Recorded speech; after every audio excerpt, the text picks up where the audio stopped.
Hi everyone, good morning. It's Margaret Manning here. Welcome to 60 and Me. Welcome to our community of 60-year-old women around the world.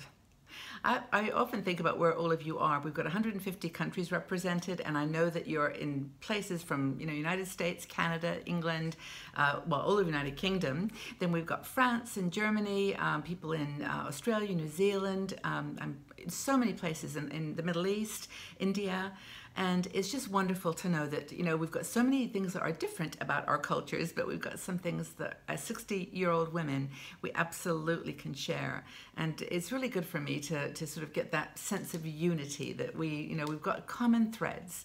And I'm going to talk about one of them today, which I think most of us think about on a regular basis, and and maybe give you some suggestions for how to approach it as we get a little older. But first things first, I'm having my cup of tea this morning. I've got my Twinings, and this is my tea that I could never make out what was in it because it says protect and strength. So it's kind of a strong defensive tea, and I finally checked it up, and it's got in it all kinds of interesting herbs. So it's a black tea, and it's got, let's see, like cinnamon, anise, thyme, and sage. It's got orange flowers, and it's got lemon. So it's a really interesting drink, and I'm enjoying it. It's a very nice taste. It's quite unique. So I've got my last tea bag there, so I'm going to enjoy this one today. But anyway, hope that you got a cup of tea or coffee as well, and just settle down and we'll have a little chat about skin and skincare. I remember like the big advice years ago was exfoliate, exfoliate, exfoliate. This was the thing we all had to do to keep our skin healthy. And it's true. Doing some exfoliation with almond scrub or avocado, perfect. It's really great for your skin. We've tried everything under the sun. I mean, I think if we added up all the things we've bought, it'd be in the hundreds of things we've tried, creams that we've purchased. And I think as you get older, it's just like whatever. I mean, we know because we're smart in our 60s that it doesn't work. I mean, nothing works. Yes, you can do retinol or you can do treatments, but yeah, and it does help, because those basically are always bringing a new layer of skin forward and adding collagen to your skin, and these are good things. I mean, and they will work to a certain degree, but you're not going to get rid of those wrinkles or those smile lines or the little bags under your eyes. It's just not going to happen. So we look to skincare, and I think in a different way. And we care about aging. I mean, well, at least I do, and maybe some of you do too. Not to the point that it worries me, but I think about my skin, how it used to be, and try to keep it, moisturized and look after it. We all have probably tried coconut oil and argan oil for our hair and our face, but there are some things you can do at a broader level for, just taking care of your skin. What are some skin tips for older women? And I know you've probably got a lot yourselves, so go ahead and leave your comments. And the product side of it is as diverse and varied as we are. One thing, by the way, that I must admit I've really gotten into lately is facial oils. I just find I find myself putting facial oil on rather than moisturizer.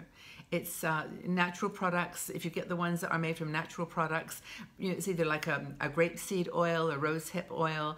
Not so much the ones that are are strong. These are ones that are specially blended for facial products. So just be careful about what you put on your face, of course. But there's a lot of choices now in the marketplace. And but I've really enjoyed them, and I put them on in the evening. I put a stronger vitamin C one on the evening, and then during the day I just put that on first before I apply my makeup. And yes, I do. I'm one of these women who still likes makeup, but that may not be for you.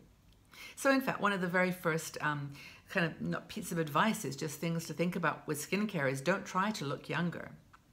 The more you apply makeup and things to hide your wrinkles, and it's just going to make it worse. So I think that's the first piece of advice.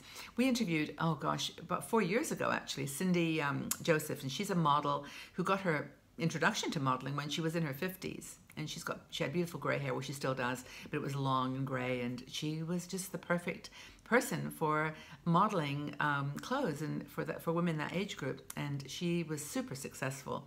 And after her success as a model, she was a makeup artist as well, so she knew her stuff with makeup. But she opened a cosmetics company, and she sells a line of products called Boom, B-O-O-M, Boom.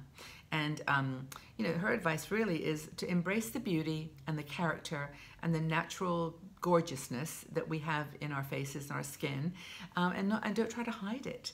And her products are very much along those lines. So she's definitely living and walking the talk, and she looks gorgeous today. And she says, smile and that inner glow. So that's the thing. Next thing that another recommendation to think about is to stay out of the sun. My son reminded me of this the other day, and he is absolutely right. I have all my life, when I was younger, just never bothered, out in the sun all the time. And fortunately, so far, I've not had any problems at all with skin problems. Skin cancer is a very big issue for older people because it's, accumulates. So it's super important that you limit your sun exposure, wear a hat, take an umbrella if you have to. Don't care what people think about how you look. You're here to protect your life and to protect your skin. So, just use sunblock, and just avoiding sunshine, direct sunshine, can really, really help. And as he reminded me, and I'll remind you, it's just never too late to start. If you've managed to get to your 60s without any skin problems because of sun exposure, just count your blessings and start using sunscreen. First, that's very important. Another thing that is advised when it comes to skincare for older people, older women, is to wash your face before you go to sleep. And, I remember doing this like religiously when I was younger, and I still do it now, but it may be one that you think, what's the point? Why am I doing that? Well, it actually helps the oil glands in your skin to rejuvenate and to actually, do its magic on your skin. And if you don't wash your face, those oils just aren't able to produce and do what they're supposed to. So it's really important. And don't use soap I say don't use it. I'm not commanding you. You may absolutely use soap if you like, but it's better to not use soap if you have dry skin, because that can really rob your skin of oils. So that's another thing, is to, just wash your face before you go to sleep. Get all the makeup and dirt from the day, and then just let those oil glands just do their magic. I put facial oil on at night to even give it another boost. And another point, by the way, is to drink lots of water. Have a bottle of water by your bedside, or a cup of water, because we do get dehydrated as we get older. So it's really important to drink a lot of water.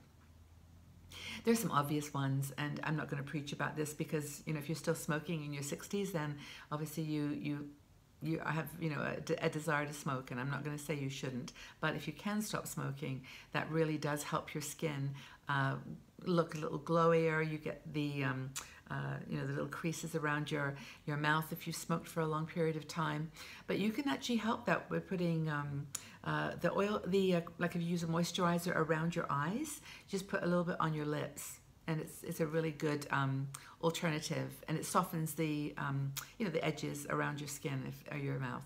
But if you can stop smoking, it's a really good idea. And in this article that I'll put a link to, there's a place you can go if you need help to stop smoking. I know that's hard. I have relatives who have had challenges with that, and it's challenging. Anyway, but that's a piece of advice if you want to have really beaming, glowy, healthy skin. Another thing is don't soak in the tub too long. This is more, of course, to do with your body, but if you put yourself into a really hot bath or hot shower for a long period of time, it actually does the same thing as washing your face. It robs the oils from your skin.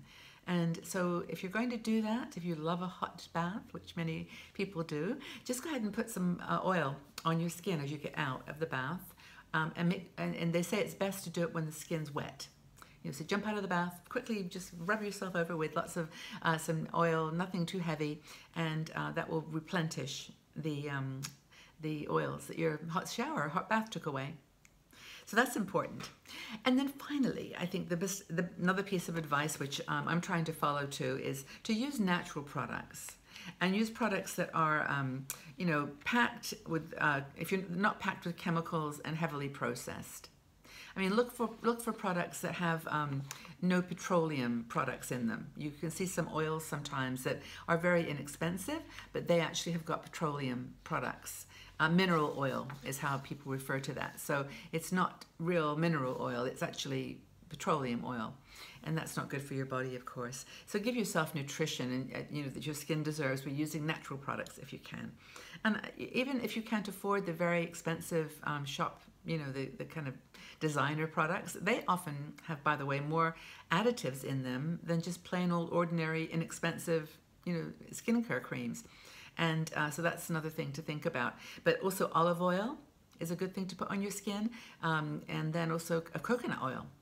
I mean, I wash my face in coconut oil and I always rinse it off and rub it with a flannel, so I use it like a cleanser. But you could just put a little bit on your face and use it as an oil. And it's not that expensive. It goes a long way. So that's another thought for you. So foods is, as I said, healthy foods are great. Chocolate, believe it or not, is actually good for your skin. It's the dark cocoa. But remember, with cacao, it's got caffeine in it. So if you are sensitive to caffeine, you may have to think of another option. But anyway, chocolate is good for your skin. That's important to know. Coconut oil, of course, red bell peppers are good for your skin. I found this out when I was doing some research, and I actually like red peppers. I like them better than green peppers. They've got, in fact, I guess green peppers are just not ripe red peppers. So they've got a nicer, sweeter taste. So that's another good thing. And in this article, there's also a link to another article which has got a whole list of nutritious foods that are good for your skin. So you can check that out and make this a day to have a little mini spa day at home where you just pamper yourself and do good things for your skin. You're not going to necessarily look younger, but you're going to feel good, and that's same to me. So have a wonderful day. And I'd like to ask you, what are your favorite natural skincare products that you use? Leave them in the comment section below. Leave the name. You can leave the brand name and let other people know what products you use. And if you see someone else sharing, what you use, like the comment, get involved in a little chat, and support each other. And and share with others. What are the natural skincare products that you like to use? Okay, everyone. Well, have a wonderful day. I hope that it's a good day for you. I hope that you feel good and healthy and strong. And just go out and take care of yourself. And tell your friends about 60 and Me. And I'll see you all again really soon. Take very good care. Bye-bye for now.